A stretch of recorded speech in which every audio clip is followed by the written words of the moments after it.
EPS provides message content confidentiality, data origin authentication, connectionless integrity, and anti-replay service, limited traffic flow, and confidentiality. All these things can be provided with respect to encapsulating security payload.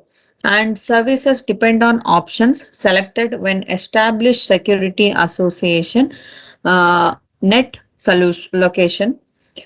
See, always whenever services are dependent on the option selected when the established security association is created, net location can use a variety of encryption and authentication algorithms. We can use encryption and authentication algorithms as usual with respect to encapsulating security payload. You can see the actual diagram with respect to the encapsulating security payload. Here you will be having a integrity check value, that is ICV variable.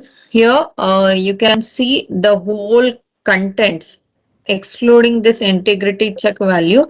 You have a ICV coverage. Encapsulating security payload. You can see the actual block diagram or the contents which are present inside encapsulating security payload. Integrity check value, ICV variable. Here ICV coverage will be there with respect to all the remaining contents which is present in your encapsulating security payload. Here payload part is this much, that is the rest of the payload data, and security parameter index SPI, sequence number, initialization value, that is IV, and that may be optional. If it is needed, it can be added. Rest of the payload data, that is all whatever the variable you want to transmit. A TFC padding, that is optional or variable.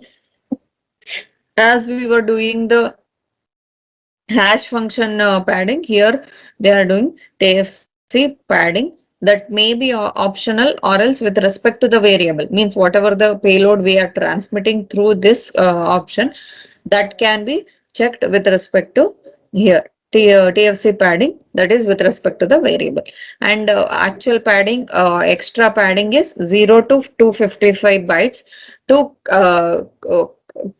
have the actual size of your overall packets. Okay, and pad length and next header, whatever the next header value is there, that will be always included in this one, because to maintain the continuity in the transmission of the data. Okay, and this part with respect to the payload and whatever the padding we are adding with respect to the payload data, that should be encrypted. The remaining part, that is security parameters, sequence number, and initialization vectors, no need to encrypt it. Simply adding that header, and if you are transmitting, that is also enough with respect to encapsulating the security payload. Means you are covering the actual payload, means whatever the data you want to transmit in the section in security parts by using the security parts, that is security parameter index values, sequence numbers, initialization vectors, and paddings, and integrity check values, all those things.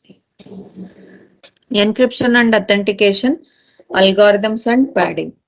With respect to encryption and authentication algorithms used and padding, ESP can encrypt payload data, padding, pad length, and next header field. As I told you in the previous part only. Encryption of the payload data, see this part, and TFC part, padding part, and padding length, and next header. All this part, this four blocks, you are going to do encryption part. ESP can have optional ICV for integrity and is computed after encryption is performed. After performing the encryption, after doing all this part as an encrypted part, you are going to do check or calculate the integrity check value. As we have were doing the in the previous section, previous module, we were checking the MAC calculation. We were doing MAC calculation to change that MAC value with respect to ICV, that is integrity check value. In the same way, we are going to calculate the ICV, integrity check value. Then ESP uses the padding to expand plain text. Use the padding to expand the plain text to the required length, means with respect to, as I told you, with respect to the actual required length of one packet will be verified, and to maintain that actual packet length, we have to do padding function to align the pad length and next header field. To provide the partial traffic flow confidentiality, we are going to provide the pad length also, and we are going to provide the header fields also, next header field also. Anti-replay services. Replay is when attacker responds a copy of an authenticated packet, that is with respect to replay, anti-replay service. Whenever replay is when attacker responds a copy of an authenticated packet, whatever the authenticated packet we were sending, with that packet, if we are getting the reply from any of the attacker, then you have to identify that and you have to stop that connection. That is the main function here. Use sequence number to thwart this attack. Sender initializes sequence number to 0 when a new sequence association, the security association is established. Increment for each packet, and which should not exceed the limit of 2 to the power of 32 minus 1. That is the actual length of your packet with respect to the sequence number. And receiver then accepts the packet with the sequence number within the window of n minus w plus 1 length. Okay. And combining security associations. If you are combining, security associations can implement either AH or ESP, encapsulation of security payload, or to implement both need to combine SES, form a security association bundle, and may terminate a different or same endpoints, and combined by transport adjacency and iterated tunneling should be done, and combining authentication and encryption. ESP with authentication, bundle inner ESP and outer AH, and bundle inner transport and outer ASP. You have to combine the authentication and encryption, then you will provide a more amount of security with respect to the transmission. Here you can see the all four cases. First thing is one or more security associations. If we are using one or more security association, you can see two tunneling functions. Host to the destination, host to another host means receiver, transmitter to the receiver.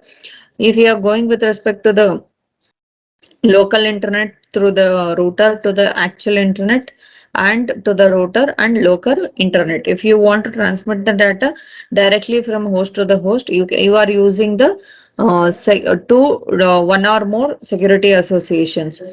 If you are going for case 2, only with respect to router to the router, if you are having the security with respect to tunnel security association.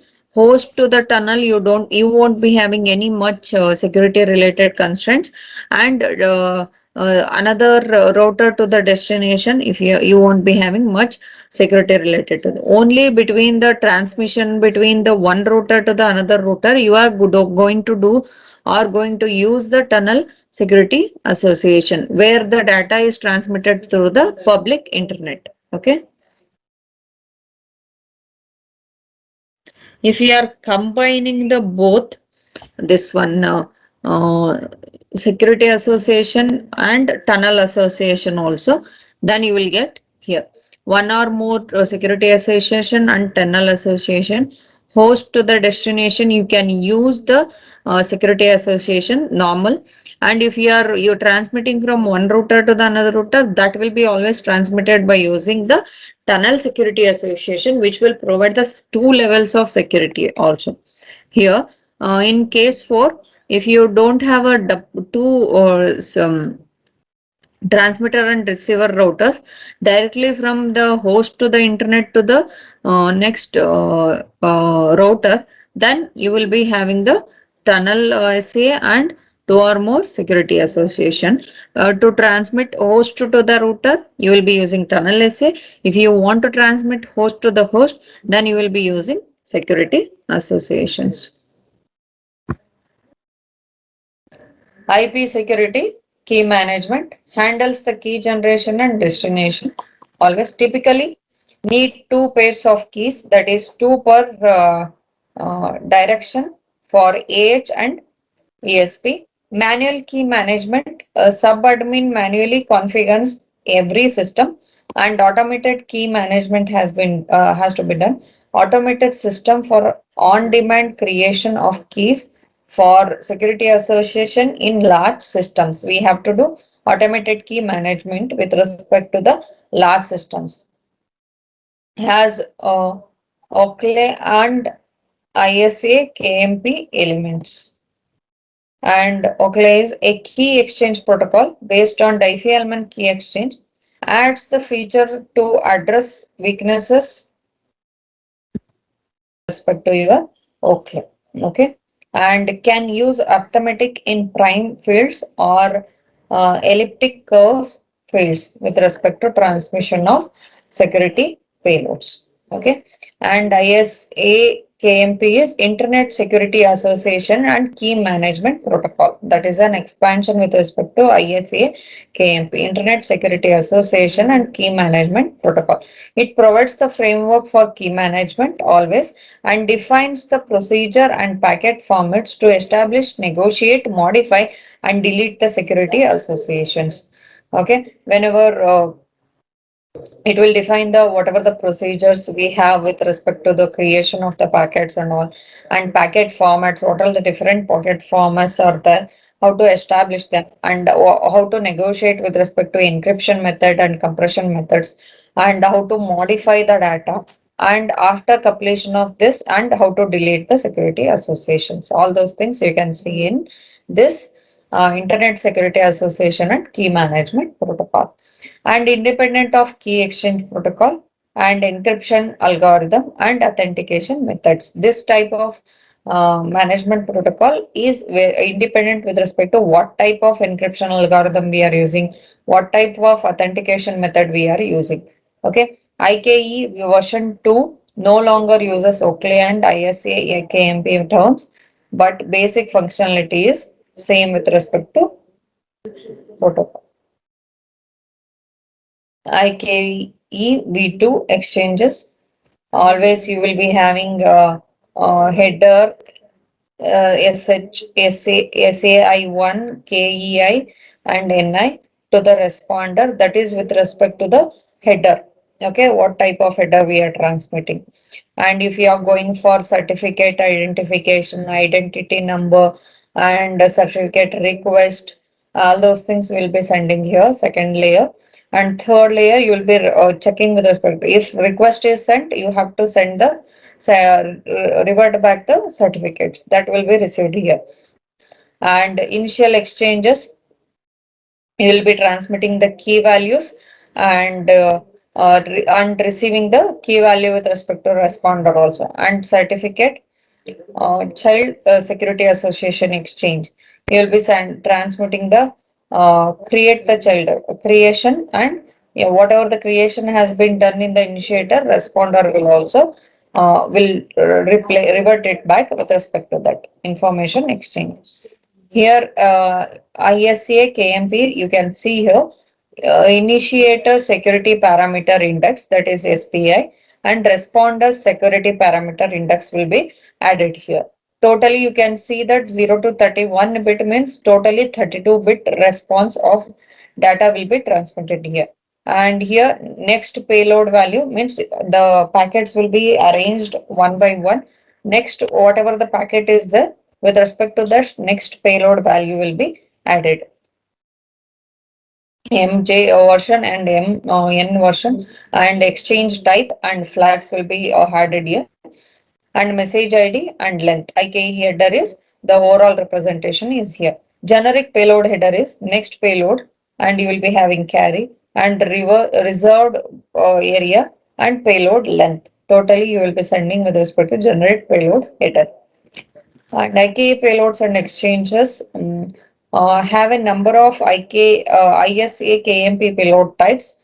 So many types are there. With respect to that, some of the payloads are security association, key exchange, identification, certificate request, authentication, and notify, delete, vendor ID, traffic selector, encrypted, configuration, and extensible authentication protocol. These are the different type of payload types whichever we are using with respect to ISK-MP.